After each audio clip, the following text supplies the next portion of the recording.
ఇందిరమ్మ ఇండ్ల నిర్మాణంలో నాణ్యతతో పాటు వేగానికి ప్రాధాన్యత ఇవ్వాలన్న ఎండి విపి గౌతమ్. తెలంగాణ రాష్ట్ర గృహ నిర్మాణ శాఖ managing director VP Gautam Wanaparthy జిల్లా కలెక్టర్ ఆదర్శ్ సురభితో కలిసి వనపర్తి మండలం రాజపేటలో నిర్మాణంలో ఉన్న ఇందిరమ్మ ఇండ్లను పరిశీలించారు. నాణ్యత ప్రమాణాలతో నిర్ణీత గడువులోగా పనులు పూర్తి చేయాలని సంబంధిత అధికారులకు ఆదేశాలిచ్చారు. లబ్ధిదారులు పరిమితులకు లోబడి నిర్మాణాలు చేపట్టాలని సూచించారు. బిల్లుల చెల్లింపులో ఆలస్యం కాకుండా అధికారులు చర్యలు తీసుకోవాలన్నారు. ఈ కార్యక్రమంలో గృహ నిర్మాణ శాఖ పీడీ విఠోబా, సంబంధిత శాఖ అధికారులు, లబ్ధిదారులు పాల్గొన్నారు.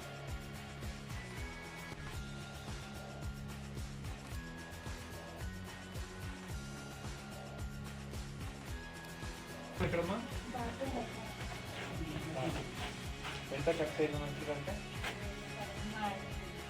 మీకు ఐడియా లేదా? అంటే 20 బస్తాలు దానికి 40 బయట